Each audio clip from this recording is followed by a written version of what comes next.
കഴിഞ്ഞ ദിവസം ശശി തരൂരിൻ്റെ ട്വീറ്റ് പോലെ ആരുടെയും അനുവാദത്തിന് കാത്തു നിൽക്കേണ്ടതില്ല പറക്കാൻ എന്നാണ് ശശി തരൂർ ഏറ്റവും ഒടുവിൽ പരസ്യമായി പറഞ്ഞു വെച്ചത്.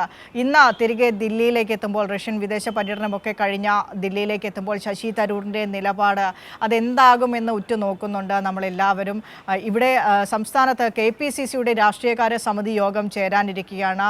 പ്രത്യേകിച്ച് നിലമ്പൂർ ഉപതെരഞ്ഞെടുപ്പിന് ശേഷം കേരളത്തിൽ കോൺഗ്രസിൻ്റെ പുനഃസംഘടനയ്ക്ക് ശേഷമുണ്ടായ പൊട്ടിത്തെറികളൊക്കെ ചർച്ച ചെയ്യുന്നുണ്ട് KPCCയുടെ രാഷ്ട്രീയകാര്യ സമിതി യോഗത്തിൽ. ആ യോഗത്തിൽ പോലും ശശി തരൂർ ഇന്ന് പങ്കെടുക്കില്ല. ശശി തരൂരിനെ കേരളത്തിലെ കോൺഗ്രസിലും ഒപ്പം AICCയിലും വലിയ രീതിയിലുള്ള പ്രശ്നങ്ങളും വാദപ്രതിവാദങ്ങളും ഒക്കെ നടക്കുന്നു. എങ്ങോട്ടാണ്, മുന്നോട്ടാണ്, ഏത് രീതിയിലാണ് ശശി തരൂരിൻ്റെ യാത്ര? കൈവിട്ട താമര പിടിക്കുമോ?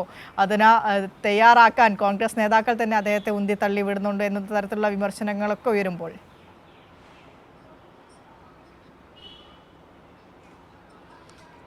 വിനീഷ, തീർച്ചയായും ശശി തരൂരിൻ്റെ ഓരോ നീക്കങ്ങളും പ്രത്യേകമായി നിരീക്ഷിക്കുകയാണ് ഹൈക്കമാൻഡ്. എന്തായാലും തരൂരിനെ തള്ളാനും കൊള്ളാനും വയ്യാത്തൊരു സ്ഥിതിയിലേക്ക് കോൺഗ്രസ് നേതൃത്വം എത്തി എന്നുള്ളതാണ് ഏറ്റവും ശ്രദ്ധേയമായ കാര്യം. കഴിഞ്ഞ ദിവസം കോൺഗ്രസിൻ്റെ അധ്യക്ഷനായ AICC അധ്യക്ഷനായ മല്ലികാർജ്ജുൻ ഖാർഗെയും ജനറൽ സെക്രട്ടറി KC വേണുഗോപാലും വ്യക്തമാക്കിയത് തരൂരിൻ്റെ അഭിപ്രായങ്ങളെല്ലാം തന്നെയും അത് അവരുടെ സ്വന്തം അഭിപ്രായമാണെന്ന് പറയുമ്പോഴും കൃത്യമായ നടപടി സ്വീകരിക്കാൻ ഇപ്പോഴും കോൺഗ്രസിൻ്റെ പ്രവർത്തക സമിതി അംഗം കൂടിയായ ശശി തരൂരിനെതിരെ കഴിയുന്നില്ല എന്നുള്ളതാണ് ഏറ്റവും പ്രധാനപ്പെട്ട കാര്യം. എന്തായാലും അതിനുശേഷമാണ് പറക്കാൻ ആരുടെയും അവകാശം, അല്ലെങ്കിൽ ചിറകുകൾ നിങ്ങളുടേതാണ്, പക്ഷേ ആകാശം എല്ലാവർക്കും സ്വന്തമാണ്, പറക്കാൻ ആരുടെയും അനുവാദമില്ല എന്ന് ട്വീറ്റ് ചെയ്തുകൊണ്ട് തരൂർ പിന്നീട് ഒരു പക്ഷിയുടെ അടക്കമല്ലാതിന് ചിത്രങ്ങൾ വെച്ചുകൊണ്ട് ട്വീറ്റ് ചെയ്യുകയും കോൺഗ്രസിനെതിരെ വീണ്ടും ഒളിയുമ്പുമായി രംഗത്തെത്തിയത്. അതിന് പിന്നാലെ വീണ്ടും കോൺഗ്രസിൻ്റെ MP ആയ മാണിക്യം ടാഗോർ അദ്ദേഹം പറക്കുമ്പോൾ ശ്രദ്ധിക്കണം, പ്രത്യേകിച്ച് കഴുകന്മാരും പരുന്തുകളുമൊക്കെ വട്ടമിട്ട് പറക്കുന്ന വേട്ടക്കാര പക്ഷികളുണ്ട്, അപ്പോൾ അതുകൊണ്ട് തന്നെ പറക്കുമ്പോൾ ശ്രദ്ധിക്കണമെന്നും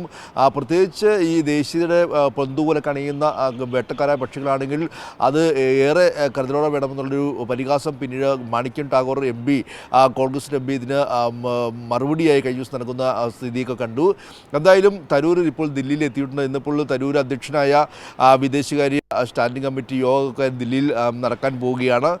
തരൂരിൻ്റെ ഓരോ നീക്കവും ശ്രദ്ധിക്കുകയാണ്. തരൂർ ഈ കാര്യത്തിലെല്ലാം തന്നെ എന്തെങ്കിലും മറുപടി നൽകുമോ എന്നുള്ളതാണ് ഏറ്റവും പ്രധാനപ്പെട്ട കാര്യം. കഴിഞ്ഞ ദിവസം ഹൈക്കമാൻഡിന് തരൂർ റഷ്യൻ യാത്ര തിരികെ എത്തിയ തരൂർ ഇന്നിപ്പോൾ തരൂരിൻ്റെ പ്രതികരണം നമ്മൾ തേടുന്നുണ്ട്. കഴിഞ്ഞ ദിവസം തരൂർ ഹൈക്കമാൻഡിനോട് പ്രത്യേകമായ ഒരു നേരിട്ട് കാണാൻ വേണ്ടിയുള്ള ആഗ്രഹം പ്രകടിപ്പിക്കുകയും രാഹുൽ ഗാന്ധിയും ഖർഗെയും നേരിട്ട് കാണണമെന്നല്ല നിലയും ആഗ്രഹം പ്രകടിപ്പിച്ചിരുന്നു. പക്ഷേ ഹൈക്കമാൻഡ് ഇതിന് അനുമതി നൽകിയില്ല. ഇനിയിപ്പോൾ വീണ്ടും തരൂർ അതിനുവേണ്ടിയുള്ളൊരു ശ്രമം നടത്തിയേക്കാം. എന്തായാലും തരൂരിൻ്റെ നീക്കം ഏറെ ശ്രദ്ധയോടെയാണ് രാജ്യ തലസ്ഥാനം ഉറ്റുനോക്കുന്നത്. തരൂർ ഇപ്പോൾ ദില്ലിയിലുണ്ട്. അദ്ദേഹം ഇന്ന് വിദേശകാര്യ സ്റ്റാൻഡിംഗ് കമ്മിറ്റി യോഗത്തിൽ പങ്കെടുക്കും. വൈകിട്ട് അദ്ദേഹം ആമിർ ഖാൻ്റെ ഏറ്റവും പുതിയ സിനിമയും കാണാൻ വേണ്ടി പോകുന്നുണ്ട്. അങ്ങനെയാണ് തരൂരിൻ്റെ ഇന്നത്തെ ഒരു ഇന്നത്തെ കാര്യപരിപാടികൾ എന്ന് പറയുന്നത്. എന്തായാലും അതിനിടയിൽ തരൂരിൻ്റെ പ്രതികരണം കൂടി മാധ്യമങ്ങൾ ശ്രമിക്കുന്നുണ്ട്. വിനീഷ.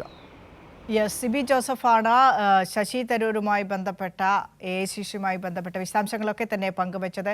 എന്താണ് ശശി തരൂരിൻ്റെ നിലപാട് എന്ന് തന്നെയാണ് അറിയാനുള്ളത്. അദ്ദേഹം പരസ്യമായി പല ട്വീറ്റുകളും ചെയ്യുന്നുണ്ട്. കൂട് വിട്ട് അടുത്ത കൂട്ടിലേക്ക് പറക്കുമോ എന്ന കാര്യങ്ങൾ.